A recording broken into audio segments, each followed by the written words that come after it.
हरे कृष्णा कृष्ण कृष्णा हरे हरे, हरे राम राम राम हरे हरे। तो सभी भक्तों का स्वागत है, सभी भक्तों का धन्यवाद जो एकत्रित हुए हैं आज हरि कथा के लिए। तो हम जो है तीसरे स्कंद भागवत में चर्चा कर रहे हैं 31 अध्याय, और 31 अध्याय में जो हमने अभी तक चर्चा किया है वो है जंतुर्वाच, अर्थात जो जीव है जो माँ के गर्भ में वो प्रार्थना कर रहा है भगवान से, और यही प्रार्थना कर रहा है जिसका सार ये है कि मैं जो है जीवन पर्यंत आपकी भक्ति कर सकूं, और मैं यहाँ तक कि गर्भ से बाहर भी नहीं आना चाहता, क्योंकि गर्भ से बाहर आऊंगा तो मैं भूल जाऊंगा कि मैं जो है आपसे प्रार्थना कर रहा था और मैं आपका भक्त हूँ, और ये सब भूल के मैं अपने आप को शरीर समझने लगूंगा और शरीर के स्तर पे भोग करते हुए अपना पूरा जीवन नष्ट कर दूंगा। तो इसलिए वो अंदर ही प्रार्थना कर रहा है भगवान से कि मुझे अपने सेवा में लगाएं, मुझे भक्ति में लगाएं और मैं आपका स्मरण कर सकूं। तो हमने देखा पूरे 21 श्लोक तक जो है 12 से 21 श्लोक पूरे इसके बारे में उनका जो है प्रार्थनाएं थे। अभी जब वो पैदा होके बाहर आता है तो ऐसा नहीं है कि वो उसकी मुसीबतें खत्म हो जाती हैं।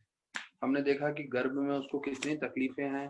प्रभुपाद बताते हैं कि उसकी चेतना विकसित नहीं है, नहीं तो अगर विकसित चेतना के साथ जीव अंदर रहे माँ के गर्भ में तो उसका तो मृत्यु ही हो जाए। और दूसरी जगह प्रभुपाद बताते हैं कि कैसे अगर एक हम जैसे किसी व्यक्ति को ऐसे परिस्थिति में रखेंगे तो कुछ ही पल में हमारा मृत्यु हो जाएगा, हम जो है इतना सहन ही नहीं कर पाएंगे। पर वो बालक इतना सब सहन करता है और इतना सब तकलीफ झेलता है। तो ये देखिए जो गीता में बताया गया है कि दुखालय है भौतिक जगत, अब वो दुखालय के बारे में भागवत में पूरा स्पष्टीकरण है कैसे दुखालय है। ये जब गर्भ में रहता है तब तो दुखालय है ही, और उसके बाद जब वो जन्म लेता है उसके बाद से भी कैसे दुखालय रहता है वो पूरा विस्तारित रूप में यहाँ बताया गया है। तो अभी 22वें श्लोक में बताया गया है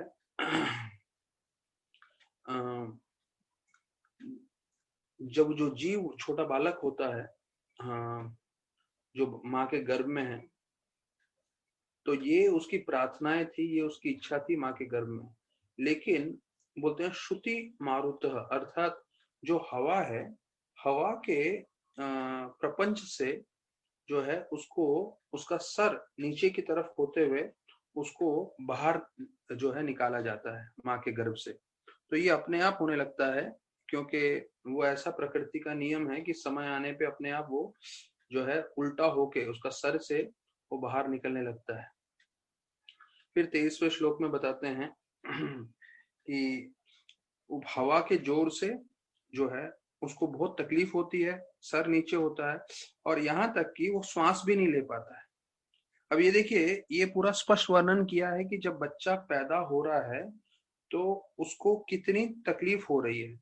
अभी हम सब पैदा हुए हैं पर हम भूल चुके हैं, तो ये भागवतम हमें बतला रहा है कि हम सब किस तकलीफ से जो है हमने सहन किया है। तो बोलते हैं कि बच्चा सांस भी नहीं ले पाता है और इतना उसको तकलीफ होती है कि उसका पूरा याददाश्त शक्ति पूरा खत्म हो जाता है इतने दर्द के कारण। तो हमने सुना कि गर्भ में उसको पिछले अपने 100 जन्म याद थे। तो हमें एक चीज और समझना है, जो हम भागवत बार बार सुन रहे हैं पढ़ रहे हैं वो स्पष्ट रूप से बताता है कि ये जन्म जो है वो हमारा एक जन्म है, पर इससे पहले हमारे हजारों लाखों जन्म हो चुके हैं और आगे भी हजारों लाखों जन्म होंगे। तो हमें जो है ये जीवन में सार्थकता प्राप्त करनी है भक्ति करके। तो जो बालक जीव जो माँ के गर्भ में है उसको 100 जन्म याद थे, और जब वो पैदा हो रहा होता है तो उसको सांस लेने नहीं होता और इतना दर्द होता है कि वो अपना पूरा याददाश्त भूल जाता है और निश्चित रूप से उसको जो पिछले जन्म के जो याददाश्त था वो भी भूल जाता है। और जब माँ के गर्भ में था, जब उसको 100 जन्मों का उसको यादें आ रही थी, तो वहां पे भी वो पीड़ित था। तो देखिए 100 जन्म का, अभी तो हमको इस जन्म के बारे में ध्यान है और उस जन्म में हम लोग को इतना तकलीफ लगता है, इतना प्रॉब्लम लगता है, तो 100 जन्मों के बारे में सोच रहे हैं। तो देखिए इसलिए बहुत महत्वपूर्ण है कि हमें अपने परिवार वालों को प्रेम देना है, हमें अपने परिवार वालों को सम्मान देना है, पर उनके कारण हमारा भक्तिमय जीवन रुकना नहीं चाहिए। भले ही वो हमारे माता हो, पिता हो, भाई हो, बहन हो, पति हो, पत्नी हो, बच्चे हो, सबका हम ध्यान रखेंगे, और उसके साथ साथ हमें जो है भक्ति भी उतनी ही जो है दृढ़ता से करता रहना है हम लोग को, क्योंकि भक्ति करने से जो है हम अपना जीवन सार्थक कर पाएंगे, परिवार का पोषण करके नहीं।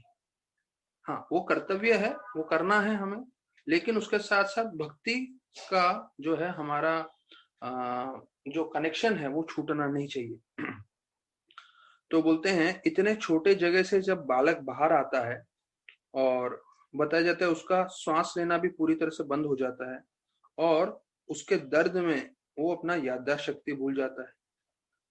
तो वो बोलते हैं, प्रभुपाद लिख रहे हैं कि जब बच्चा बाहर आता है तो मान लो तकरीबन वो मृत जो है, मरा हुआ ही तकरीबन तकरीबन पैदा होता है, या ऑलमोस्ट डेड, मतलब बिल्कुल मरने के नजदीक जब पहुंच रहा होता है, उस स्थिति में हम लोग का सबका जन्म होता है। तो अभी प्रभुपाद बोलते हैं, अभी हम समझ सकते हैं कि जन्म के कितने तकलीफ हैं। हाँ, ये लाइन आने के बाद प्रभुपाद बोलते हैं, one can imagine what the pangs of birth are like. मतलब हम बिल्कुल मृत्यु के करीब तक पहुंच जाते हैं, और फिर देखते हैं जो बच्चे रोते नहीं हैं उसको उल्टा करके जो डॉक्टर होते हैं वो उसको थोड़े जो है पीछे की तरफ एक चमेट मारते हैं, और चमेट मारने के बाद जो है वो रोने लगता है जोर जोर से। तो देखिए भौतिक जगत में एक बालक आता है, सबसे पहले रोता है, और अगर नहीं रो रहा है तो उसको मार के रुलाते हैं। तो ये स्पष्ट करता है कि हम लोग इस भौतिक जगत में किसके लिए आए हैं। अगर भक्ति नहीं करेंगे तो सिर्फ रोना ही रोना है। तो जीवन में पैदा हुए रोके, बचपन से फिर रोते रहेंगे, जवानी में, काम करते समय, बुढ़ापे में, और मृत्यु के समय तो और अधिक रोएंगे, क्योंकि उनको मालूम चलेगा कि मैंने जीवन पूरा व्यर्थ कर दिया, फिर से मुझे अगला शरीर मिलेगा, फिर से माँ का गर्भ, फिर से ये सब तकलीफ है। तो 24वें श्लोक में बोलते हैं कि जब वो उस परिस्थिति से निकलता है तो उसके पूरे शरीर पे खून और मलमूत्र लगा हुआ रहता है, और उसके बीच में जो है उसका जन्म होता है। और उस समय भी जो है वो जो है रोने लगता है बच्चा, क्योंकि उसको दिव्य ज्ञान भूल चुका है और माया के प्रपंच में जो है बुरी तरह से रोता है। 24वें श्लोक में बताया है। फिर 25वें श्लोक में बताते हैं और जो बच्चा है उसको बारे में लोगों को जानकारी नहीं रहती, तो इसलिए उसको और तकलीफ मिलती है। जैसे कोई नर्स है या माता है जो उसका ध्यान रखते हैं, तो समझ नहीं पाते बच्चे को क्या चाहिए, और उनको और तकलीफ मिलती है बच्चे को। तो बच्चे का गर्भ में तो तकलीफ था ही था, हाँ, लेकिन इतना एक चीज था, प्रभुपाद लिखते हैं कि उसका खाना बरोबर चल रहा था, क्योंकि माँ के नाभि से उसका कनेक्शन था, तो उसके कारण वो बरोबर भोजन तो उसको प्राप्त कर रहा था, उसमें तो कोई तकलीफ नहीं आ रही थी। क्यों? क्योंकि ये प्रकृति का नियम है। तो बोलते हैं प्रकृति का नियम है कि जब बच्चा गर्भ में है तकलीफ हो रही है, पर उसका भोजन उसको बरोबर सही सही मिल रहा था। अभी जैसे पैदा हो जाता है तो उसको भूख लगी होती है, लेकिन कोई समझ नहीं पाता है क्यों रो रहा है। तो उनको लगता है इसलिए रो रहा है क्योंकि इसको दर्द हो रहा है, और उसको जो है कड़वी दवाई पिला देते हैं। तो अभी बच्चे को कड़वी दवाई नहीं पीनी है, लेकिन वो मना नहीं कर सकता, और बचपन से ही वापस से उसका सफरिंग कंटिन्यू होता है। पहले माँ के गर्भ में था तब सफरिंग था, बाहर आ रहा है, बोल नहीं पा रहा है, उसको लगी है भूख, लेकिन पिला देते दवाई, और ऐसे उसका सफरिंग चलता रहता है। फिर 26वें श्लोक में बताते हैं कि जिस बिस्तर पे रहता है छोटा बालक, तो भले ही वो हमें अपने आंखों से दिखते नहीं हैं, पर पसीने के कारण और पसीने में छोटे छोटे कीटाणु आ जाते हैं जो उसको काटते हैं। वो खुजली नहीं कर सकता, वो हिल नहीं सकता, तो ऐसे परिस्थिति में वो और रोता रहता है। तो ये और जैसे पूरी वेदना बढ़ती जा रही है, पूरा उसके बारे में वर्णन कर रहा है। तो यहाँ तो प्रभुपाद लंबा लिस्ट देते हैं कि ऐसे समय में gnats, mosquitoes, bugs and other germs bite the baby। तो इतने सारे अलग अलग जो है चीजें वो बालक को काटती रहते हैं, और बालक जो है सिर्फ रोता रहता है, वो और कुछ कर भी नहीं सकता। तो बोलते हैं इतने सारे तकलीफ आ जाते हैं बच्चे के जीवन में जैसे वो पैदा होता है, तो इसलिए वो गर्भ में क्या हुआ था सब भूल जाता है। प्रोपा लिख रहे हैं क्योंकि बाहर आने के बाद भी तकलीफें बहुत बढ़ती जा रही हैं, जैसे हमने सुना पूरा। तो इतनी सारी तकलीफें बढ़ने के कारण जो है वो बालक भूल जाता है कि अंदर गर्भ में सब क्या हुआ था।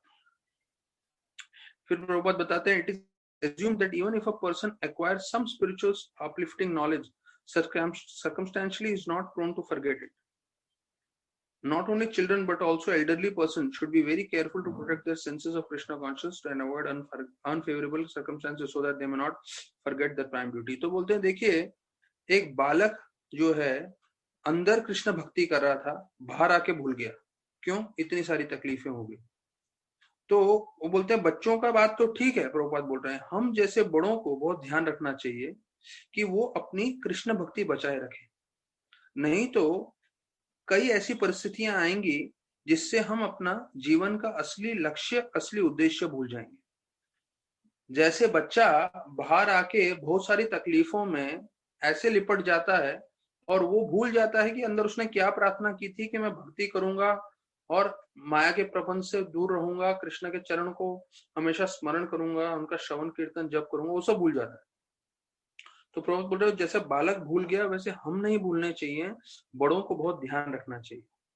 वो बोलते हैं ऐसा नहीं है कि थोड़ा बड़ा हो जाता है तो युवा अवस्था में आने लगता है तो उसको तकलीफ नहीं होती, तो उसको बोलते हैं बचपन से ही उसको तकलीफों में जूझना पड़ता है और वो अंधकार में हमेशा जो है दुखी रहता है और क्रोधित हो जाता है, और क्रोध होने से फिर से दुखी हो जाता है, क्योंकि क्रोध से भी जो है दुख आता है, ऐसे करके प्रभुपाद बताते हैं। तो बोलते हैं छोटे बच्चे को, अभी छोटा बालक पैदा हुआ, अभी कुछ साल का हो गया, समझ लीजिए 6-7 साल का, तो उसको खेलना होता है और उसे खेलने नहीं दिया जाता, उसको स्कूल में भेज दिया जाता है जहां उसको जाने की बिल्कुल इच्छा नहीं, उसको सिर्फ खेलना है और उसको जोर जबरदस्ती करके पढ़ाई कराते हैं और उसको बोलते हैं तेरे को एग्जाम में पास होना पड़ेगा, और उसके लिए उसको मेहनत करते हैं, तो उसका जो सफरिंग है वो चलता रहता है। If in one word he is unhappy even in his boyhood, just as he was unhappy in his childhood, what to speak of youth। Prabhupada बोलते हैं एक शब्द में बोलना है तो क्या परिस्थिति है, वो दुखी है, he is unhappy।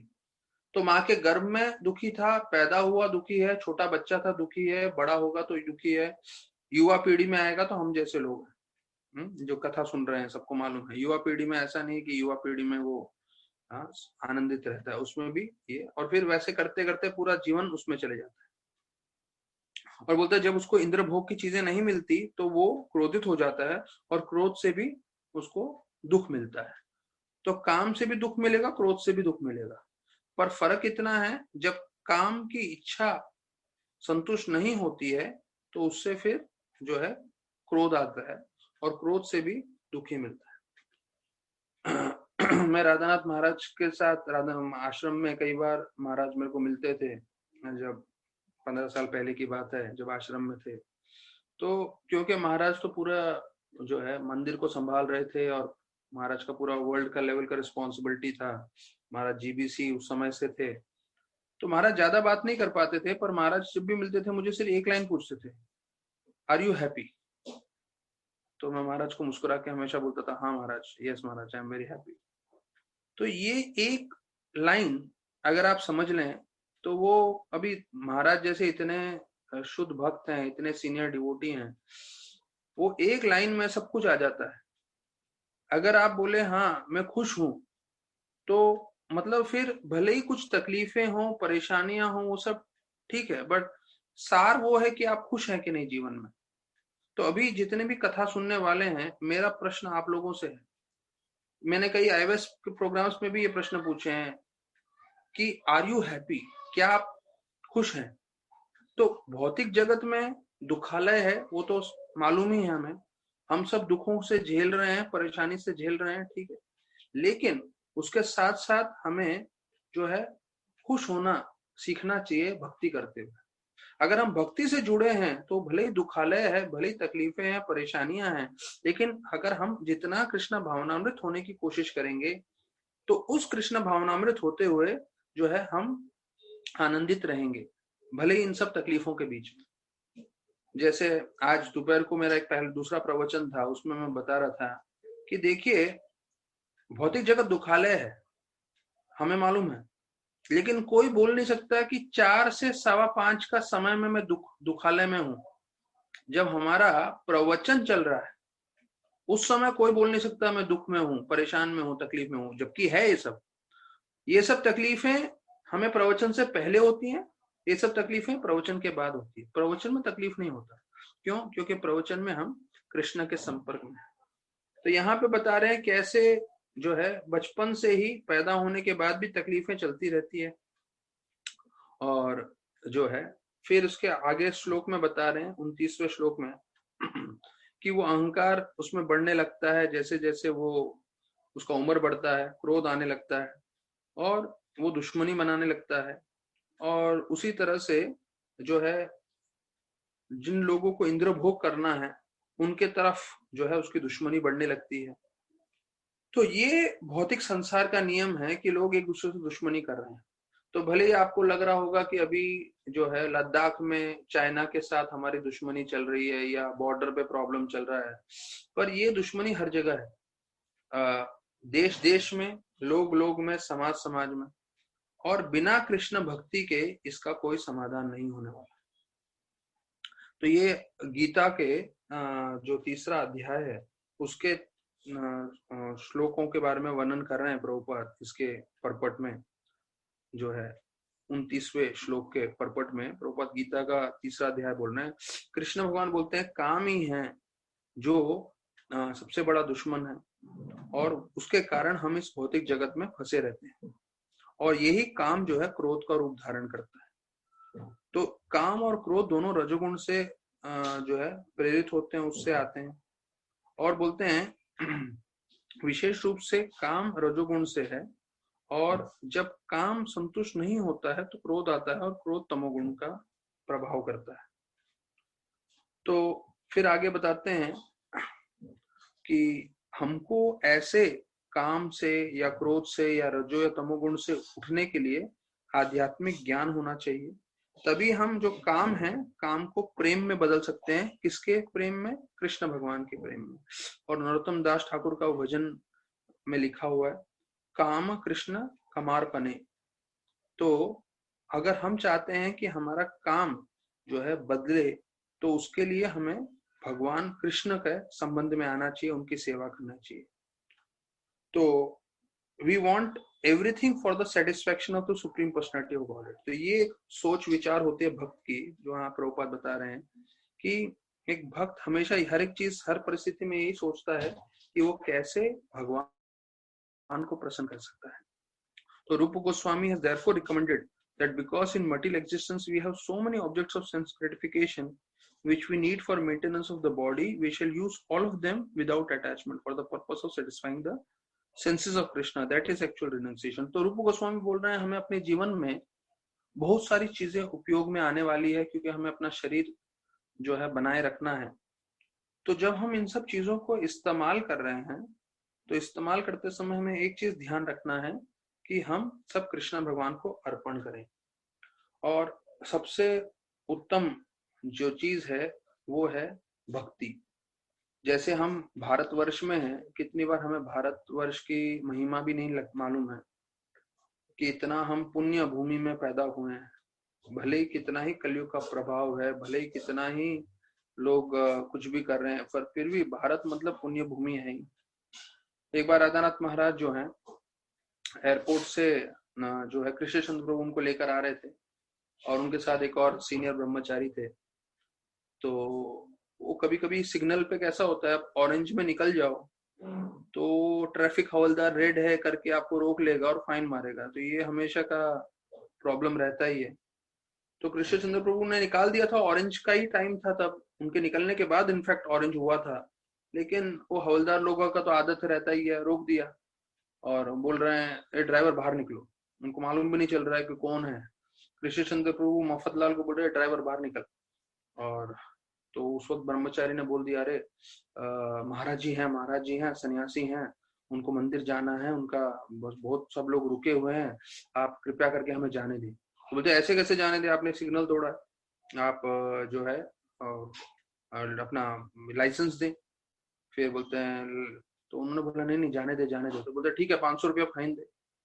तो बोले अरे बाबा महाराज हैं, महाराज को जाना है, सब लोग रुके हुए हैं करके। तो ये सब इतना जो है मराठी में बोले जा रहा है उसके साथ, हवलदार के साथ।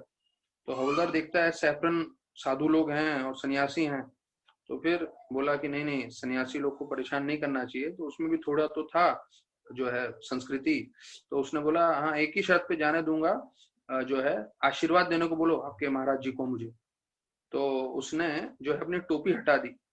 तो ये ब्रह्मचारी राधानाथ महाराज को अंग्रेजी में बोल रहा है, Maharaj you have to give him blessings then only he will let us go. तो महाराज बिल्कुल मुस्कुराए, हाथ जोड़े और फिर अपना हाथ उसके सर पे रख दिए।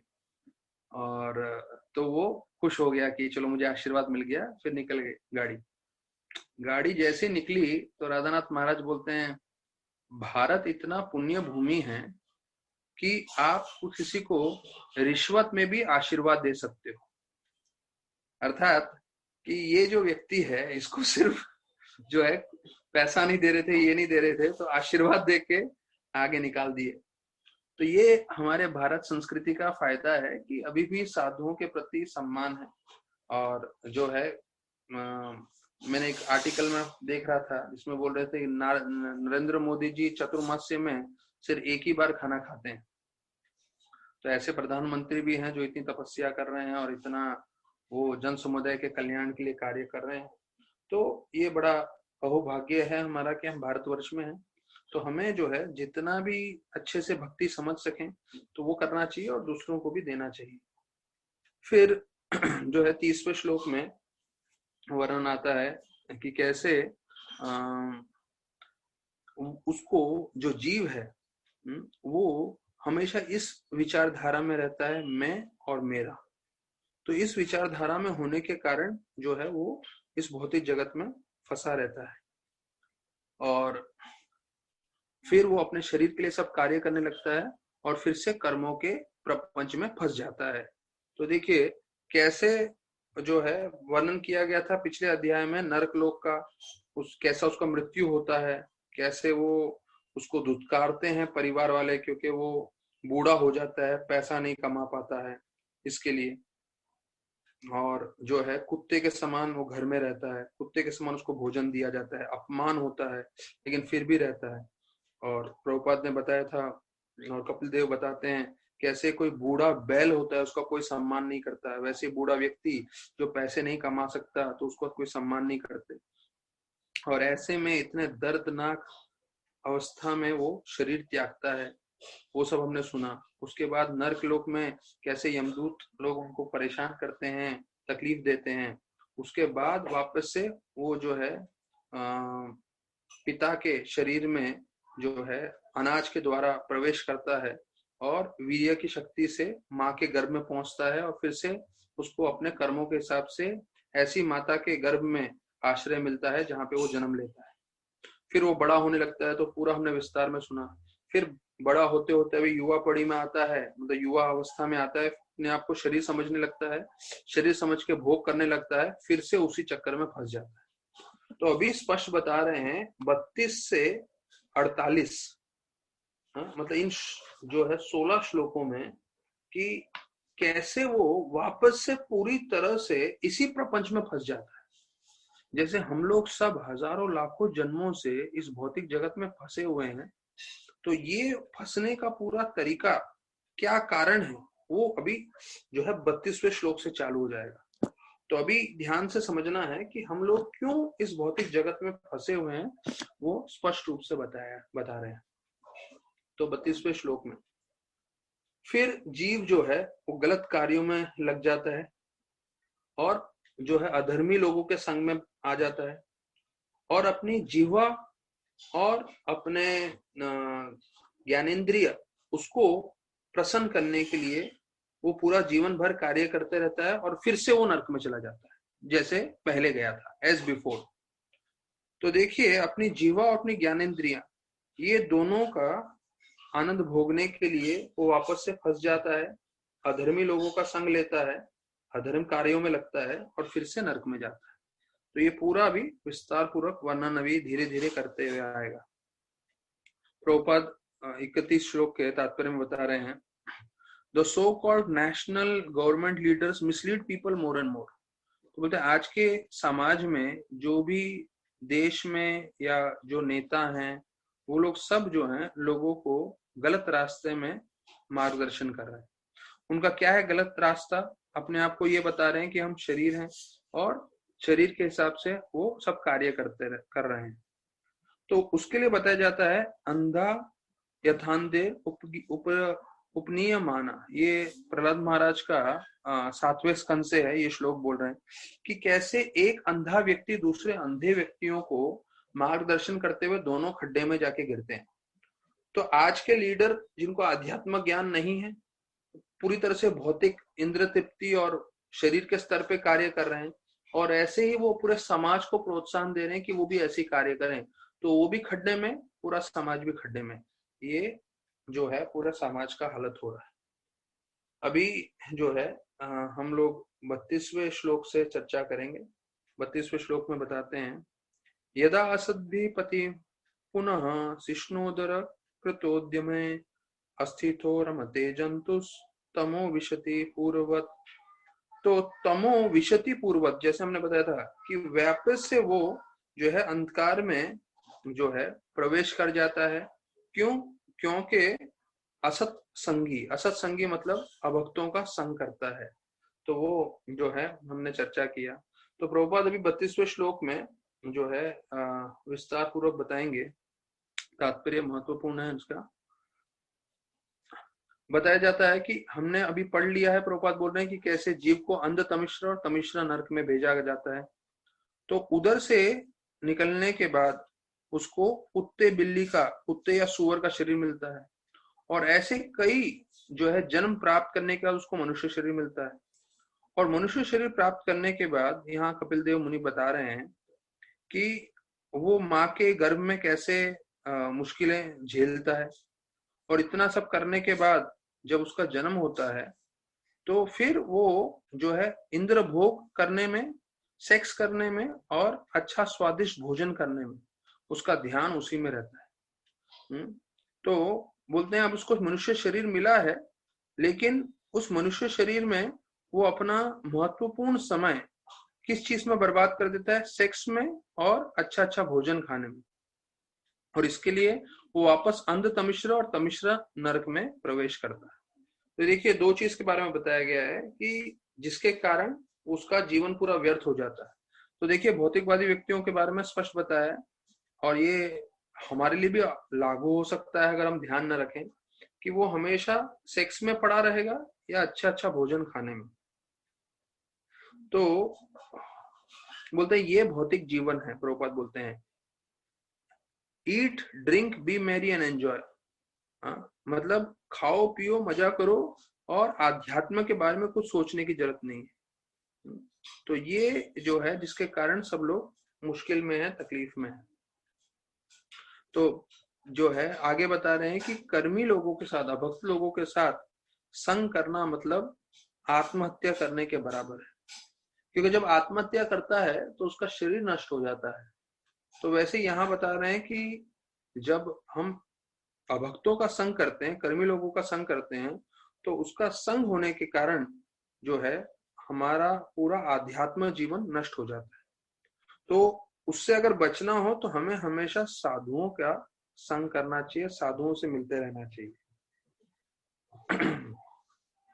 तो प्रभुपाद लिख रहे हैं कि अलग अलग धर्म है, हिंदू मुस्लिम क्रिश्चियन, ये सब धर्म है, और लोग चर्च में जा रहे हैं, टेम्पल में जा रहे हैं, मस्जिद में जा रहे हैं, लेकिन वो लोग जो हैं अपना जाते हैं, ये लोग सब अपने अपने मंदिरों में, मस्जिद में, चर्च में, लेकिन फिर भी वो अपनी आसक्ति छोड़ नहीं सकते।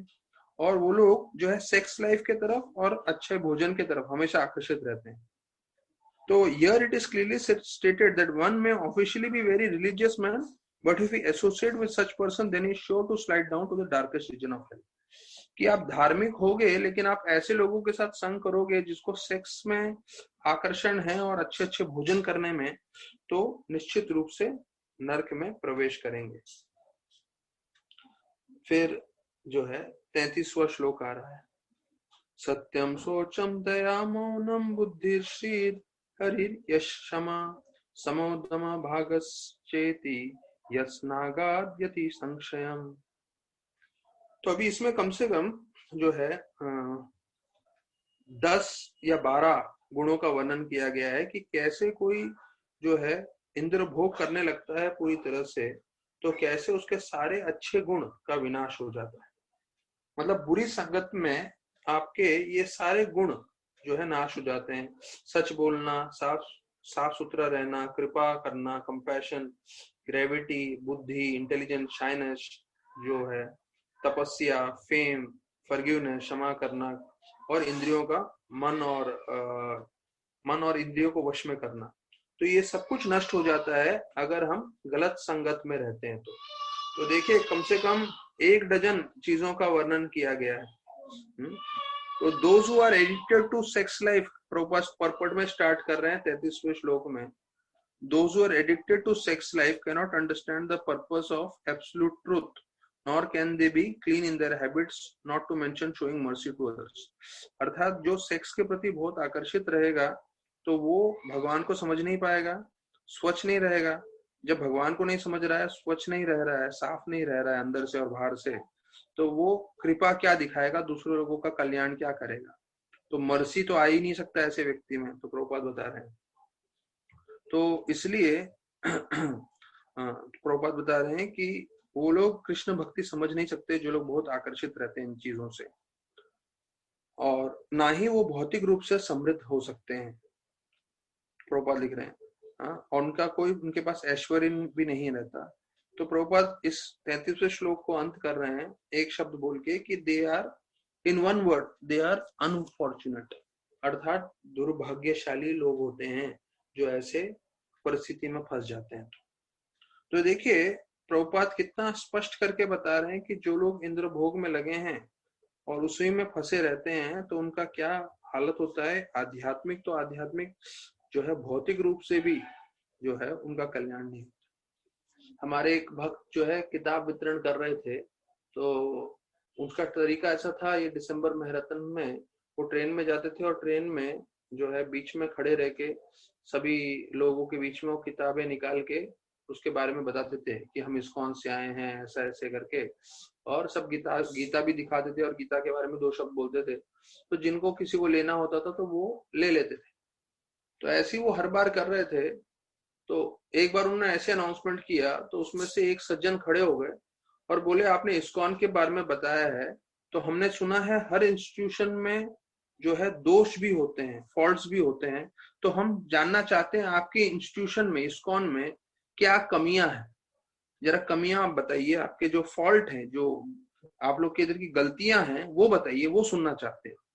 और उसने ऐसा चुनौती के हिसाब से पूरे पब्लिक के बीच में बोला, वो भी बॉम्बे के ट्रेन में, कि आप इस्कॉन के में क्या गलतियां होती है उसके बारे में बताइए, हम वो सुनना चाहते हैं।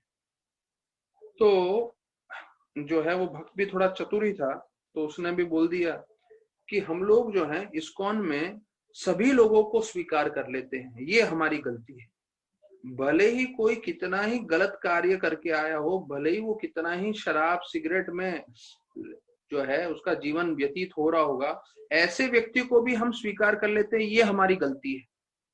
तो जो गलती है ऐसा बोलते हुए उसने इस्कॉन का ही जो है गुणगान किया वो भक्त ने, और बोला ऐसे व्यक्ति को भी हम जोड़ देते हैं और उनका भी उद्धार कर देते हैं। ये हमारी गलती है कि हम योग्यता नहीं देखते, सबसे बद से बद जीव को भी हम इस्कॉन में जोड़ सकते हैं और उनका भी जीवन जो है उसमें बदलाव ला सकते हैं। तो ये एक असली चीज है कि हमें समझना है कि इस्कॉन के साथ जो भी व्यक्ति जुड़ जाएगा उसका निश्चित रूप से जीवन पूरी तरह से सार्थक हो जाएगा। तो एक बार बताया जाता है भीमसेन के मन में आया कि मुझे संगीत सीखना है। देखिए, हर एक भक्त को समझना चाहिए कि उसकी क्या सीमाएं हैं। हाँ, तो जो उसको जिसमें आकर्षण है उसको वो करना चाहिए, जिसमें वो संतुष्ट रहेगा, आनंदित रहेगा, उसको प्रेरणा मिलती रहेगी और आराम से भक्ति कर पाएगा।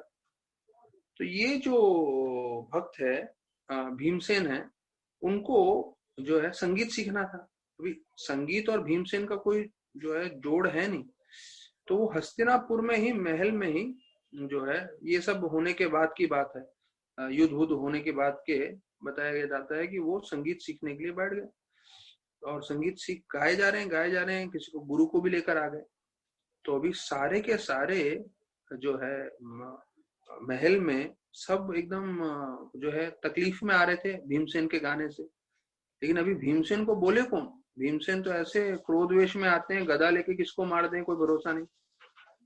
तो युधिष्ठिर महाराज द्रौपदी के पास गए और बोले, आप ही हो जो उसके प्रियतम हो, आप समझा सकते हो उसको कि जो है यहाँ पे ठीक नहीं है, कहीं और जाके वो अपना रियाज करे।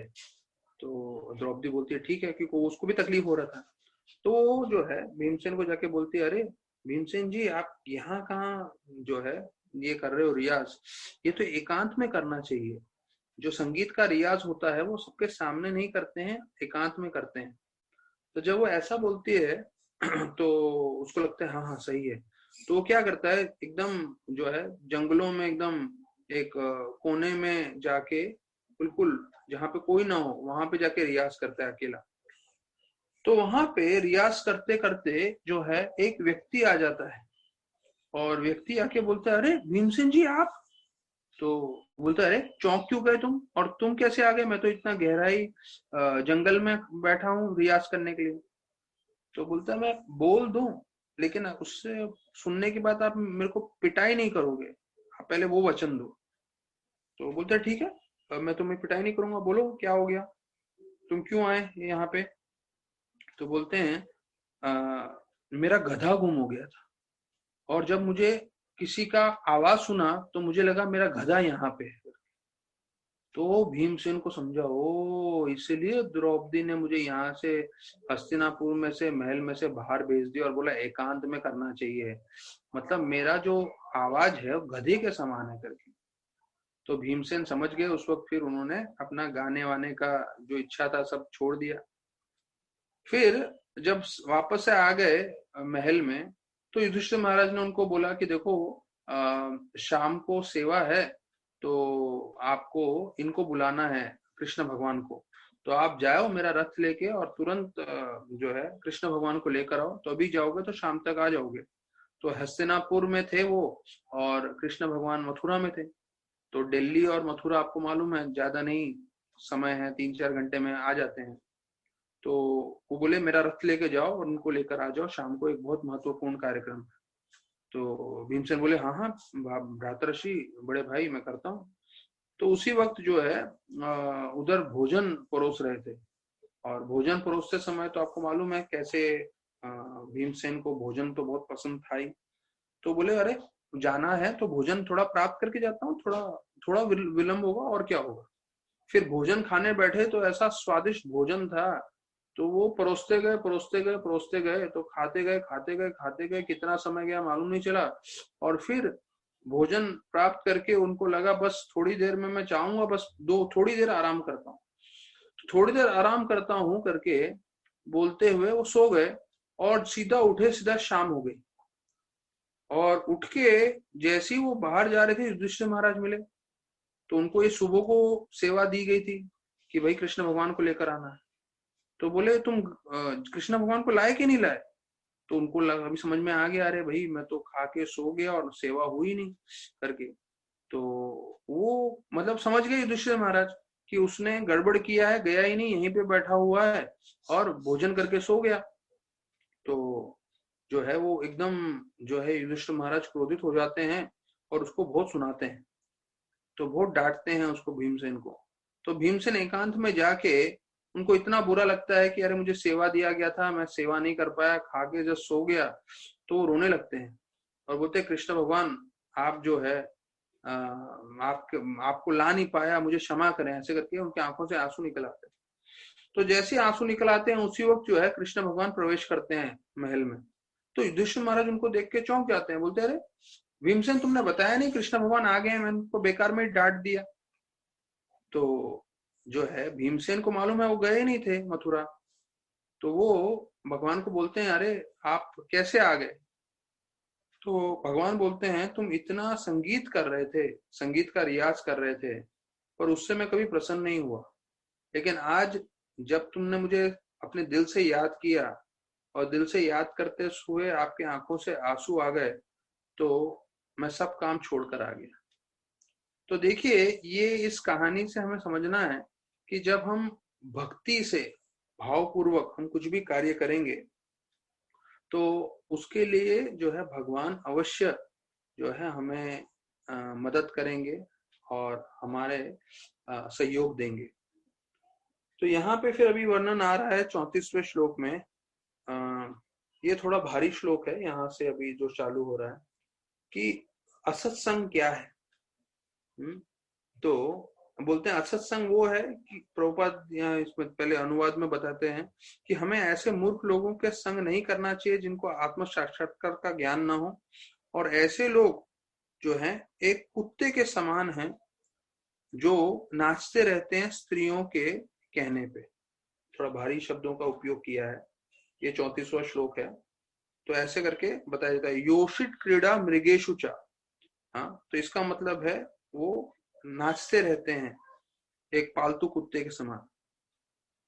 तो प्रभुपाद बोलते हैं कि भक्ति में प्रगति करना है तो सत्य होना, सत्य बोलना जरूरी है। पहला गुण बोलते हैं सत्य बोलना चाहिए, स्वच्छता होनी चाहिए, कृपा होनी चाहिए, आध्यात्मिक ज्ञान होना चाहिए, बुद्धि होनी चाहिए, सरलता होनी चाहिए और क्षमा होनी चाहिए, मन और इंद्रियों को वश में करना चाहिए। और जैसे जैसे हम भक्ति करते रहेंगे प्रभुपाद बोलते हैं ये सब गुण अपने आप हम में आ जाएंगे। तो हमें इन सब गुणों के लिए अलग से मेहनत नहीं करनी है। जो भी कोई भक्त प्रामाणिक रूप से भक्ति करता है तो भक्ति करते हुए ये सब गुण अपने आप उसमें प्रकट हो जाते हैं। तो चैतन्य महाप्रभु ने ये शिक्षण दिया है कि जो भी कृष्ण भक्ति में लगा है, and who desires to pass beyond material nuisance must not associate himself with woman or person interested in material enjoyment। तो यहाँ पे दो चीजों का वर्णन आ रहा है कि हमें किसका संग नहीं करना है। पहला स्त्रियों का और दूसरा ऐसे लोगों का जो इंद्रभोग में लगे हैं। तो चैतन्य महाप्रभु ने बताया कि जो भक्ति में प्रगति करना चाहते हैं तो ऐसा संगति करना मतलब आत्महत्या करने से भी बढ़कर है। तो अभी यहाँ ध्यान रखिए राधानाथ महाराज ने बताया हुआ है जहां भी वुमन या स्त्रियों का मतलब है, स्त्रियों का वर्णन आ रहा है, तो जब पुरुष सुन रहे हैं तो उसके लिए स्त्री है और कोई स्त्री सुन रही है तो उसके लिए पुरुष। अर्थात जैसे पुरुष स्त्री के आकर्षण से बंध जाता है तो राधानाथ महाराज बताते हैं वैसी स्त्री भी पुरुष के आकर्षण से बंध जाती है।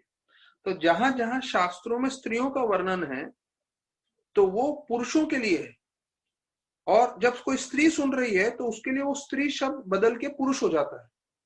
तो स्त्री को समझना चाहिए कि अगर मैं पुरुष के आकर्षण में पड़ूंगी तो जैसे आदमी स्त्रियों के हाथ में यहाँ पे बताया गया कठपुतली बन जाता है, नाचने लगता है, तो उसी प्रकार से स्त्री भी वैसे कठपुतली बन जाएगी, नाचने लग जाएगी। तो ये दोनों के लिए लागू होता है, ये ध्यान रखना है हमें। तो फिर जो है ऑपोजिट सेक्स के बारे में 35 से 42 श्लोकों में बताया गया है विस्तार में। तो वो चर्चा करने से पहले अभी अधिक मास आने वाला है, तो अधिक मास के ऊपर मैं आप लोगों को थोड़ा बता दूं। तो कल से हम जो है 35वें श्लोक से चर्चा करेंगे, क्योंकि अधिक मास बहुत महत्वपूर्ण है और ये 3 साल में एक बार आता है। तो हमें जो है जितना हो सके उसमें आध्यात्म में प्रगति करने की कोशिश करनी चाहिए। तो ये भक्ति विनोद ठाकुर ने 1928 में पूरा इसके बारे में जो बताया था उसका वर्णन है। उसके साथ साथ जो है हमारे भानु महाराज जो इस्कॉन में काफी प्रसिद्ध हैं सब नियमों को बनाने के लिए, आध्यात्म का ये सब जैसा ऐसा महीना आता है तो उन सबको उस सबका जो है सार इन्होंने कमेंट्री में से दिया है, तो वो मैं बता रहा हूँ। तो पहला चीज बताते हैं कि ये जो महीना है वो सबसे मुख्य महीनों में से आता है, अधिक मास, और सारे 12 महीनों में सर्वश्रेष्ठ है। यहाँ तक कि कार्तिक, माघ और वैशाख उनसे भी जो है सर्वश्रेष्ठ माना जाता है। और जो है इस महीना, जो इसको 13वां महीना बोलते हैं, तो अभी ये समझना है कि अगर ये जो 18 तारीख से प्रारंभ हो रहा है और अगले महीने अक्टूबर 17 तारीख तक जाने वाला है 30 दिन, तो ये जो महीना 30 दिन का समय है वो फिर 3 साल के बाद ही आएगा। तो ये जो महीना है इसको 13वां महीना बोलते हैं, इसलिए उसको अधिक मास बताया जाता है। तो बृहन्नारद्य पुराण में इसका वर्णन आता है कि रमा देवी जो है, रमा देवी के जो पति हैं मतलब विष्णु भगवान, उनको पुरुषोत्तम भी बताया जाता है, और उनके पीछे जो है इस महीने का नामकरण हुआ है। तो बोलते हैं इस महीने में वो सब गुण आ जाते हैं जो भगवान कृष्ण में है, भगवान पुरुषोत्तम में है, और ये महीना सबसे उत्तम माना जाता है। यहाँ तक कि पूरे शास्त्रों में जो है इसका उल्लेख किया गया है और इसका गुणगान किया गया है। तो सभी दूसरे महीनों को सकाम बताया गया है, मतलब भौतिक इच्छाओं से जो भरे रहते हैं, और इस महीने को निष्काम बताया गया है। और फिर जैसे बोलते हैं अगर किसी की भौतिक इच्छा है या आध्यात्मिक इच्छा है, कोई भी अच्छा नहीं है, लेकिन जो इस महीने को जो है अच्छे से भक्ति करता है, भगवान को प्रार्थना करता है, तो वो भगवान को ही प्राप्त हो जाता है और उसकी सारी भौतिक इच्छाएं भी पूरी होती हैं। तो यहाँ पे एक और वर्णन आता है कि कई बार भक्त जो है अपराध करते हैं, लेकिन इस महीने में जो है अपराध भी स्वीकार नहीं होते, मतलब अगर हमने गलती से कुछ अपराध किया है तो अपराध का हमें दंड नहीं मिलेगा। तो इसमें बताते हैं कि जो इस महीने में भगवान की पूजा करता है तो उसको भक्ति प्राप्त होती है, उसको जो है धन प्राप्त होता है, पुत्र प्राप्त होते हैं, और वो इस अपने जीवन में आनंद से जीवन व्यतीत करता है, और अंत में गोलोक वृंदावन अर्थात भगवत धाम प्राप्त करता है। तो जैसे हम दामोदर व्रत में घी के दिए अर्पण करते हैं, तो इस महीने में भी जो 18 तारीख से आने वाला है, सुबह शाम हमें घी का दिया अर्पण करना चाहिए, दोनों समय। तो अभी भानु महाराज का जो है उसमें वैसे बता रहा हूं मैं आपको। तो वो बोल रहे हैं कि हमें जो है ब्रह्म मुहूर्त में रोज उठना चाहिए, और इसके लिए हमें रात को जल्दी सोना चाहिए। तो अभी हम लोग ने भी जो 6 बजे का हमारा जपा है, जो अभी भी लोग 5:30 बजे ज्वाइन कर ही रहे हैं, वो हम 18 तारीख से 5 बजे कर देंगे। तो जो भक्तों को जुड़ना है वो जुड़ सकते हैं, और थोड़ा जो है एक्स्ट्रा राउंड्स कर सकते हैं अधिक मास में, क्योंकि अधिक मास में आप जो भी आप आध्यात्मिक कार्य करेंगे उसका आपको लाखों गुना ज्यादा फायदा हो। जैसे आज जो आप माला कर रहे हो तो आपको एक माले का फल मिलेगा कि आपने एक माला किया, लेकिन जब आप अधिक मास में जो माला करोगे तो उसका आपको फल मिलेगा 1,00,000 एक माला का। तो हम लोग सोचिए अगर जितना एक्स्ट्रा माला करेंगे उतना लाख गुना हमको फायदा होने वाला है। हमें सत्य बोलना चाहिए, हमें वैष्णव, शास्त्र, ब्राह्मण, गाय, साधुओं या ये पुरुषोत्तम महीने किसी के बारे में भी कुछ गलत नहीं बोलना चाहिए। ज्यादा जप करना चाहिए, हरि कथा में ज्यादा समय बिताना चाहिए, गीता, भागवतम, चैतन्यचरितामृत, कृष्ण लीला, ये सब सुनना चाहिए। तो ये जो है तरीका है अधिक मास का पालन करने का। बोलते हैं अगर कोई जो है तीर्थ स्थान पे नहीं रह रहा है, अगर तीर्थ स्थान पे रह रहा है वृंदावन जैसे जगह में, तो यमुना में स्नान कर सकता है या गंगा में स्नान कर सकता है अगर मायापुर में रह रहा है। तो अगर हम लोग नहीं रह रहे तो कम से कम बताया जाता है सुबह सुबह जो है गंगा, यमुना, राधा कुंड, किसी का भी जो जल है वो रोज सुबह को कुछ बूंद अपने सर पे छिड़कना चाहिए और प्रणाम करना चाहिए, तो उससे भी हमें काफी कृपा प्राप्त होगी। तो इसमें वो बोल रहे हैं अगर किसी से हो सकता है तो अपने हिसाब से फास्टिंग भी कर सकते हैं। तो जैसे अलग अलग लेवल है फास्टिंग का। तो एक फास्टिंग का लेवल है कि आप भोजन में जो है ऐसे तो मैंने हमारे मंदिर में देखा, मंदिर में कोई इसका ये नहीं करता है पालन, अर्थात अगर किसी को खुद से करना है, जैसे चतुर्मास्य में कई लोग महीने में एक ही बार खाते हैं, तो ये अधिक मास में भी जिसको चाहिए वो ऐसा कर सकते हैं। और किसी को और एकदम तपस्या करना है तो वो जो है अन्न नहीं खाएगा, अर्थात वो एकादशी आइटम ही खाएगा पूरा महीना। तो वो पूरा महीना एकादशी करके पालन करेगा, ऐसे भी लोग करते हैं। पर हमारे मंदिर में मैंने किसी ब्रह्मचारी को करते हुए देखा नहीं, कभी राधानाथ महाराज ने भी इसको एनकरेज नहीं किया। महाराज बोलते हैं ज्यादा से ज्यादा हमें भक्ति करना चाहिए, ज्यादा जप करना चाहिए, ज्यादा सेवा करना चाहिए, ज्यादा हरिकथा सुनना चाहिए, वो ज्यादा महत्वपूर्ण है। फिर बोलते हैं कि अगर किसी ब्राह्मण भक्तों को आपको दान पुण्य करना है वो भी कर सकते हो, और ब्राह्मणों को भोजन वोजन भी करा सकते हो, ये भी बताया गया है। अगर आप जो है इस महीने में भक्ति करते हैं और इसको पालन करते हैं तो सारे तीर्थ स्थान आपके शरीर में आके प्रवेश करते हैं, ऐसा वर्णन किया गया है। तो वो जो है स्पष्ट रूप से बताया गया, जो इस महीने का पूरा भक्ति करेगा वो निश्चित रूप से भगवत धाम जाएगा और अपने जीवन के अंत में। तो ये पद्म पुराण में पुरुषोत्तम महात्म्य में वर्णन किया गया है। ये तो ये कम से कम 3-4 बार मैंने पढ़ा है कि जो इस महीने को पूरी तरह से पालन करेगा भक्ति करके अच्छे से, तो वो इस जीवन के अंत में भगवत धाम जाएगा, और जब तक वो इस शरीर में भी है तब तक वो जो है आनंदित रूप से जीवन व्यतीत करेगा। तो अभी इसकी महिमा आ रही है पुरुषोत्तम मास की, तो उसके बारे में वर्णन करते हैं। जैसे हम लोग भागवतम चर्चा कर रहे हैं तो हमें मालूम है कि कैसे नैमिषारण्य में सारे साधुगण वो एकत्रित हुए थे और वो जन समुदाय का कल्याण करना चाहते थे। तब वहां सुतो गोस्वामी आए और सुतो गोस्वामी ने पूरा भागवत उनको सुनाया। भागवत के साथ साथ उन्होंने इसके बारे में भी वर्णन किया है, वो है ये पुरुषोत्तम मास। तो वो बोलते हैं सुतो गोस्वामी कि मैं भी हस्तिनापुर से आ रहा हूँ, मैंने श्रीमद् भागवतम सुखदेव गोस्वामी से सुना है और मैं आप लोगों को जो है इसके बारे में बताऊंगा। और इसके साथ साथ एक और कथा है जो मैं आपको बता रहा हूँ कि एक बार नारद मुनि बद्रिकाश्रम गए और वहां नर नारायण ऋषि से मिले। तो उधर जो बह रही है बद्रिकाश्रम में अलकानंदा, तो बताया जाता है वो भगवान के जो है was flowing down from his lotus feet, मतलब भगवान की चरण धूली ही है। जैसे गंगा भगवान की चरण धूली है, वैसे अलकानंद नर नारायण ऋषि जो वहां पे विराजमान है उनके चरण का जो है अभिषेक किया हुआ जल है, बता रहे हैं। तो नारद जी नारायण जी से मिलते हैं, उनको प्रणाम करते हैं और बोलते हैं कि मेरा प्रणाम स्वीकार करें, और उनकी स्तुति करते हैं कि आप जो है बड़े कृपालु हैं, आप सृष्टि के कर्ता हैं, आपके कारण सारे देवी देवता विराजमान हैं। तो इस भौतिक जगत में सारे जीव फंसे हुए हैं इंद्र भोग में, तो सब लोग जो हैं अपना जीवन का लक्ष्य भूल चुके हैं।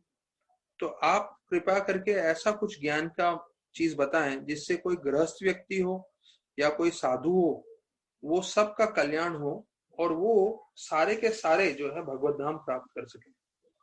तो नारद जी का ये प्रार्थना सुन के नारायण ऋषि बोलते हैं कि मैं आपको जो है वो कथा बताऊंगा जो कृष्ण भगवान ने पांडवों को बताया है, और सिर्फ सुनने मात्र से ये कथा हमारे सारे पाप नष्ट हो जाएंगे।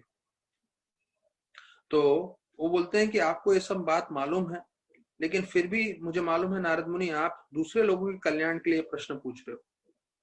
तो अभी मैं आपको इस पुरुषोत्तम मास का महिमा बताऊंगा। तो ये पुरुषोत्तम मास का महिमा सुनने से या उसको पालन करने से बताया जाता है आपको भौतिक आनंद तो प्राप्त होगा ही होगा, पर साथ साथ आप भगवत धाम भी प्राप्त करेंगे। तो नारद मुनि बोले कि मैंने कार्तिक का सुना है, चैत्र का सुना है, पर पुरुषोत्तम के बारे में नहीं सुना, पुरुषोत्तम मास के बारे में। तो आप कृपा करके मुझे इसके बारे में बताएं। तो सुत गोस्वामी बोलते हैं कि जब ऐसा उन्होंने सुना नारद मुनि के प्रश्न, तो नारायण जी जिनके मुख कमल के समान है, चंद्रमा के समान है, वो बोलने लगे कि कैसे कृष्ण भगवान ने युधिष्ठिर को बताया था इस महीने की महिमा की बारे में।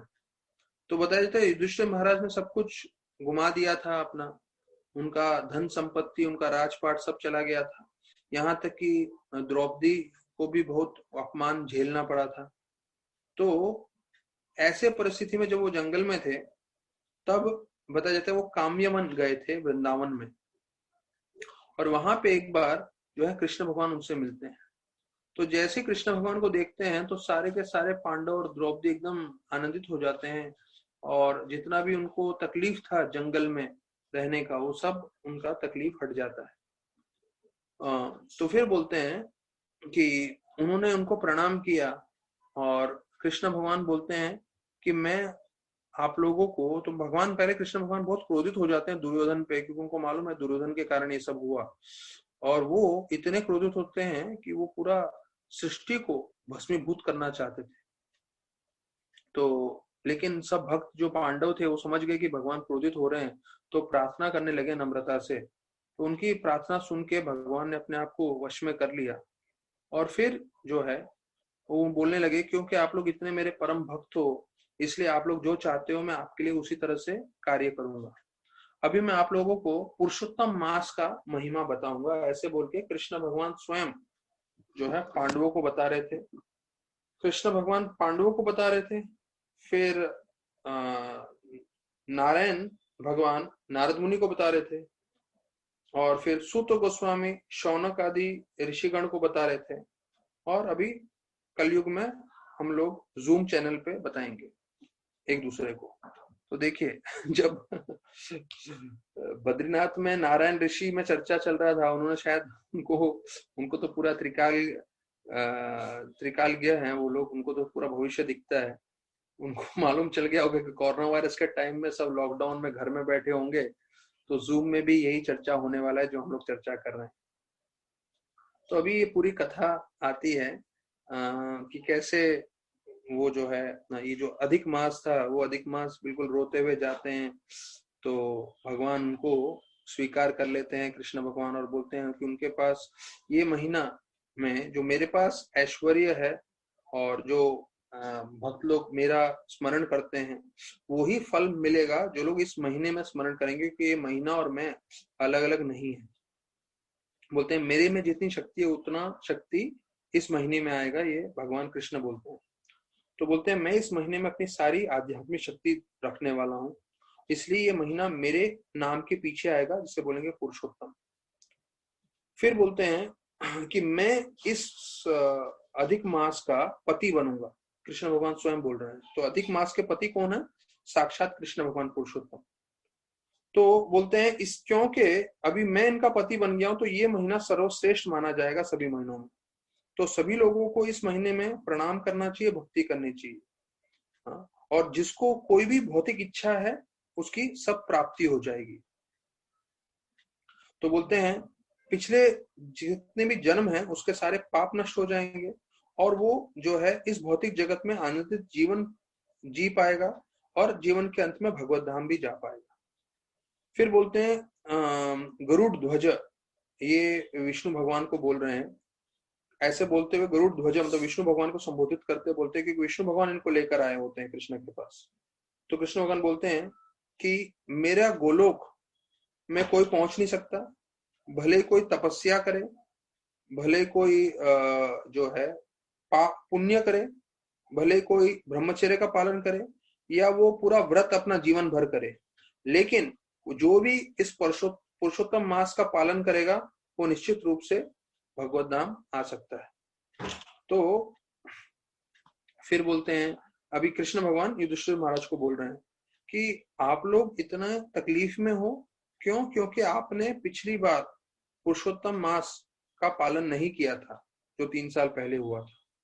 तो अभी आप अवश्य करिए, और इस पुरुषोत्तम मास का मैं आप लोगों को पूरा कथा बताता हूँ कि पुरुषोत्तम मास के बारे में आपके साथ कैसे इसका हुआ संपर्क। अर्थात द्रौपदी जो है वो आप लोग की जो भार्या है उसके पूर्व जन्म के बारे में मैं आपको कथा सुनाता हूँ। ऐसे करके कृष्ण भगवान पांडवों को सुना रहे हैं कि एक साधु थे ब्राह्मण जिनका नाम था मेधावी। तो उनकी जो है पुत्री हुई, और पुत्री होने के बाद उनकी जो भार्या थी, मतलब वो लड़की की माँ, उसका देहांत हो गया। और कुछ ही समय में जो है वो लड़की काफी युवा अवस्था में आ गई और उनके सारे जो उनके जो दोस्त थे उस लड़की के, उनके सबका विवाह हो गया था और सबके बच्चे भी थे। और ये बहुत विचलित हो रही थी क्योंकि इसका, मेधावी की लड़की का विवाह नहीं हो रहा था। बचपन में माता चली गई थी तो बहुत दुखी थी। और उसके बीच में उनके जो पिता है मेधावी, उनका भी देहांत हो जाता है तो और दुखी होती है। शादी नहीं हुई, माता पिता भी नहीं है। तो अभी दुर्वास मुनि एक बार उनसे मिलने आते हैं तो उनकी सेवा करती है। तो वो जो है दुखी होकर बोलने लगती है कि ये तो देखिए मेरे माता पिता भी नहीं है, मेरा विवाह भी नहीं हो रहा, मुझे आश्रय चाहिए, तो आप कृपा करके मुझे आशीर्वाद दें। तो दुर्वास मुनि बोलते हैं अभी अधिक मास आने वाला है, पुरुषोत्तम मास, आप इसमें जो है भगवान की भक्ति करें तो इससे आपका अवश्य कल्याण हो जाएगा। तो जब वो ऐसा सुनती है तो उसको गलत धारणा थी, उसके मन में ये विचार था ये तो अधिक मास है, इसमें कोई अच्छा गुण नहीं है, इसलिए किसी भी कोई भी इसको स्वीकार नहीं करता और इसमें कुछ भी आप अच्छा कार्य करो तो इसका फल प्राप्त नहीं होता। तो ऐसा बोलते हुए उसने दुर्वास मुनि को बता दिया कि आप गलत बता रहे हो, आपने मुझे गलत मार्गदर्शन किया है, ये तो सबसे जो है निम्न महीनों में से एक आता है और आप इसमें ऐसा बोल रहे हो करके, तो मैं स्वीकार नहीं करती है, ऐसे करके उनको सुना दिया।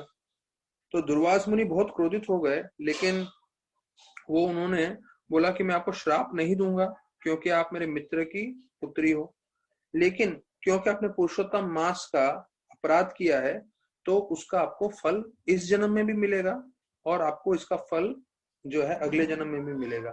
और ऐसे बोल के निकल जाते हैं। तो जैसे निकल जाते हैं वो, तो ये जो मेधावी की पुत्री थी तो उसका पूरा सौंदर्य नष्ट हो जाता है, बदसूरत हो जाती है। तो बोलते हैं कि उसके जाने के बाद तो अभी वो सोचती है लड़की मैं करूं क्या, तो वो जाके शिव की तपस्या करने लगती है 9,000 साल तक। 9,000 साल तक तपस्या करती है। और बोलते हैं गर्मी में वो अपने आसपास अग्नि लगा के बैठ के तपस्या करती थी और ठंडी में एकदम बर्फ जैसे पानी में गले तक बैठ के तपस्या करती थी। ऐसे 9,000 साल तपस्या करके जो है उन्होंने शिव को प्रसन्न किया। तो शिव भगवान का नाम आशुतोष है, पार्वती के पति। तो वो दर्शन दिए और बोले कि मांगो, आपको क्या मांगना है। तो पहले उन्होंने अपनी कृपा दृष्टि की उसके ऊपर, जिससे उनका शरीर पूरा 9,000 साल से तपस्या करके पूरा ये हो गया था। तो उसको वापस से जागृत अवस्था में कराया और फिर बोला मांगो क्या मांगते हो, मैं प्रसन्न हूं आपसे। तो वो इतने आतुर हो गई, तो उसने जो है बोला मुझे पति चाहिए, पति चाहिए, पति चाहिए शिव भगवान को, और ऐसे 5 बार बोला। तो शिव भगवान ने जो है आशीर्वाद दिया कि आपको 5 पति मिले। तो बोले नहीं नहीं, मुझे 5 पति नहीं चाहिए, मैं तो सिर्फ इसलिए बोल रही थी क्योंकि मुझे विवाह करना था, इसलिए मैं आतुर होकर 5 बार बोली। तो बोले नहीं, आपने 5 बार बोला है, आपको अगले जन्म में 5 पति मिलेंगे। तो फिर कृष्ण भगवान जो है बताने लगे कि उसके बाद ये जो मेधावी की लड़की थी, उसने उसका कुछ समय के बाद उसने अपना शरीर त्याग दिया और फिर जो है अगले जन्म में वो द्रौपदी बनी। तो बताया जाता है दुर्वास मुनि और शिव दोनों में कोई भिन्नता नहीं है, क्योंकि भगवान शिव के विस्तार पूर्वक विस्तारित रूप है दुर्वास मुनि। तो भगवान शिव उनको बोलते हैं कि ये जो महीना है पुरुषोत्तम मास, जिसका तुमने अपमान किया है, तो इसका आपको फल अगले जन्म में भी मिलेगा। और बोलते हैं कि इस महीने में नारद मुनि, ब्रह्मा, मैं खुद शिव, हम लोग सब भक्ति करते हैं और हम जो है भगवान की कृपा प्राप्त करने के लिए पूरी मेहनत करते हैं। और जो भी जीव इस पुरुषोत्तम मास का पालन करेगा वो अवश्य गोलोक धाम प्राप्त करेगा। तो बोलते हैं दुशासन ने जो द्रौपदी का अपमान किया तो उसका कारण बताते हैं, क्योंकि उसने पिछले जन्म में जो है अधिक मास का अपमान किया था, इसके कारण उसको ये सब भोगना पड़ा। तो अभी बोलते हैं ये पुरुषोत्तम मास का जो आपने सिर्फ महिमा सुना है, तो उसे सुनने मात्र से, अभी पालन कोई नहीं भी करेगा, सिर्फ उसने सुना है तो उससे देखिए कितना फल मिलेगा। तो बोलते हैं वो पूरी तरह से भक्ति उसको प्राप्त होगी भगवान कृष्ण को, उसके सारे पाप नष्ट हो जाएंगे। और जो इस पुरुषोत्तम महीने का व्रत पालन करता है तो वो उसको जो है he will properly will achieve ultimate merit and thus attain Golok. तो मतलब उसको असली में सबसे सर्वोत्तम चीज प्राप्त होगी, वो है क्या? गोलोक में प्रवेश, मतलब भगवत धाम में उसको जाने मिलेगा। तो नारद मुनि जो है पूरी तरह से संतुष्ट हो गए नारायण भगवान से ये सब सुन के, और बोलने लगे मेरा हृदय और मन जो है पूरा तृप्त हो गया, आपकी जय जयकार हो, ऐसे नारायण ऋषि को बोलने लगे। और यही चीज सूत गोस्वामी ने बताया, और उसके बाद वो भी वहां से नैमिषारण्य से निकल पड़े। तो ये जो कथा आ रही है वो बता रहा है कि कितना शक्तिशाली ये मास है, ये महीना है। तो हम सबको इसका पालन करना चाहिए। तो हमारा तो जो है जपा चलने ही वाला है सुबह 5 बजे से, और सभी भक्तों से ये अनुरोध है कि रिक्वेस्ट है, अगर जुड़ सकेंगे तो बहुत अच्छा रहेगा। और भागवतम भी रहेगा हमारा, तो देखते हैं हम कैसे, जैसे भागवतम का पाठ कैसे होता रहेगा, उसमें हम और चर्चा करते रहेंगे, क्योंकि इतने महीनों से तो चल ही रहा है। तो अभी प्रभुपाद का लीलामृत हम लोग थोड़ा चर्चा करते हुए निकलते हैं आगे। प्रभुपाद का हमने सुना कि कैसे सपना आया था, और सपने में भक्तचरण ठाकुर उनको संन्यास लेने को बोल रहे थे, लेकिन उनको लगा नहीं नहीं अभी नहीं, मुझे तो अभी काफी ये करना है, काम करना है, पैसे कमाने हैं, और पैसे कमा के मुझे बैक टू गॉडहेड मैगजीन और दूसरे सब किताबों का निर्माण करना है। तो उन्होंने, बताया जाता है, लखनऊ में जो है एक पूरा बिल्डिंग लिया, जहाँ पे उन्होंने पूरा एक फैक्ट्री चालू किया, और वहां पे वापस से उन्होंने नया तरह से कार्य चालू किया। तो जो बिल्डिंग लिया था उसमें बताया जाता है मान्यता थी भूत प्रेत है, तो उससे उनको कुछ फर्क नहीं पड़ा प्रभुपाद को, और उन्होंने अपने लोगों को लगा दिया और काम चालू किया। तो उनके जो आदमी थे वो बोलने लगे बाबू बाबू यहाँ पे भूत है, अर्थात प्रभुपाद को बोल रहे थे। तो प्रभुपाद फिर उधर गए और उन्होंने जोर से कीर्तन किया, जप किया, और उसके बाद बताते हैं सिर्फ कीर्तन और जप करने से फिर वहां पे भूत प्रेत का कोई नामो निशान नहीं था। तो ध्यान रखिए, जहां पे भी भगवान का कीर्तन होता है, भगवान का नाम जप होता है, यहाँ तक कि ध्यान पूर्वक नहीं भी हो रहा हो, तो उसके में भी इतनी शक्ति है कि वहां पे ऐसे भूत प्रेत पिशाच ऐसे करके कोई प्रवेश नहीं कर सकते। तो अभी यहाँ पे जो है वर्णन एक शॉर्ट में आ रहा है कि प्रभुपाद चाहते थे कि उनका एक सर्वेंट था गौरांग प्रभु करके, तो वो आके उनको मदद करे लखनऊ में, लेकिन जो है वो आता नहीं है, क्योंकि उनके घर वाले उसको भेजते नहीं है। तो अभी जैसे जैसे समय बीतते जा रहा था, तो प्रभुपाद को दिख रहा था कि उनका परिवार जो है ना ही उनको भक्ति में मदद कर रहा है, ना ही उनको जो है उनके बिजनेस में मदद कर रहा है। तो उनकी जो है इच्छा, उनको पैसा देते रहने की और उनको संभालने की इच्छा कम से कम हो रही थी, और उनकी ज्यादा से ज्यादा इच्छा हो रही थी कि मैं भक्ति करूं और प्रचार करूं। तो अभी इसमें बताते हैं कि कैसे माधवेंद्रपुरी का भी जो अगला अध्याय आ रहा है उसमें वो गांधी जी के संपर्क में आते हैं। गांधी जी के संपर्क मतलब उनको चिट्ठी लिखते हैं, तो गांधी जी के लिए उनके मन में क्या था प्रभुपाद के लिए और कैसे आदान प्रदान करते हैं, वो बहुत जरूरी है समझना। तो उससे शुरुआत में बता रहे हैं, माधवेंद्रपुरी की प्रार्थनाएं बोल रहे हैं कि भले ही कोई कुछ भी बोले, माधवेंद्रपुरी बोलते हैं कि कई लोग मुझे बोल रहे हैं कि मैं नियम पालन नहीं करता, ये मेरे परिवार वाले मुझे कुछ ऊपर नीचे बोलते हैं, लेकिन मुझे किसी की कोई पड़ी नहीं है। मेरा मन तो पूरी तरह से कृष्ण भगवान के चरणों में है, और मैं उनकी सेवा पूरा दिल लगा के करना चाहता हूँ। तो अभी यहाँ पे पूरा वर्णन आ रहा है 1946 का, जहाँ पे जिना, जिना मतलब जो गांधी और जिना में चर्चा हुआ था, उन्होंने पूरे भारतवर्ष में जो है हिंदू मुस्लिम के बीच में झगड़ा उस वक्त चालू हो गया था। तो बोलते हैं 5 दिन पूरा भीषण युद्ध लड़ाई हुआ हिंदू मुस्लिमों के बीच में, और हजारों की संख्या में लोग मारे गए और घायल भी हुए। तो बोलते हैं, और उसके बाद जो है ये पूरा भारत में चलता रहा, और 1947 में ये जो है लॉर्ड माउंटबेटन, उन्होंने जो है ऐसा प्लान किया जिससे इंडिया, भारत और पाकिस्तान दो उसमें भाग में पड़ जाए। तो वो बोलते हैं इससे जो है और मुश्किल होने लगा, और बताया जाता है जुलाई 18 को जो है इंडिया का इंडिपेंडेंस का बिल पास हो गया। और उसके 1 महीने के बाद इंडिया और पाकिस्तान करके 2 अलग अलग देश हो गए और जवाहरलाल नेहरू जो है भारत के प्रधानमंत्री बन गए। तो उस समय बताया जाता है 5 लाख जो है सिख और हिंदू लोग पाकिस्तान में रह गए थे और उसी तरह से काफी मुसलमान भारत में रह गए थे। तो जब वो लोग यहाँ से वहां जाने का कोशिश किए तो बताया जाता है बहुत बड़ा भीषण लड़ाई हो गया और उसमें फिर हजारों की संख्या में लोग मारे गए। तो प्रभुपाद बता रहे हैं कि महात्मा गांधी जी चाहते थे कि जो है हमें इंडिपेंडेंस मिले, बट इसके बदले में इंडिपेंडेंस तो मिला लेकिन उसके में भारत और पाकिस्तान में 2 विभाजन भी हो गया और उतना ही नहीं, हिंदू मुसलमान में इतना भीषण रूप से लड़ाई भी हो गई और जो है वो उनका पूरा कोशिश था कि हम लोग सब यूनाइटेड रहें, हम लोग सब मिलके रहें, पर देश भी 2 टुकड़ों में बट गया और लोगों में भी पूरी तरह से लड़ाई हुआ और सब ऐसा हो गया।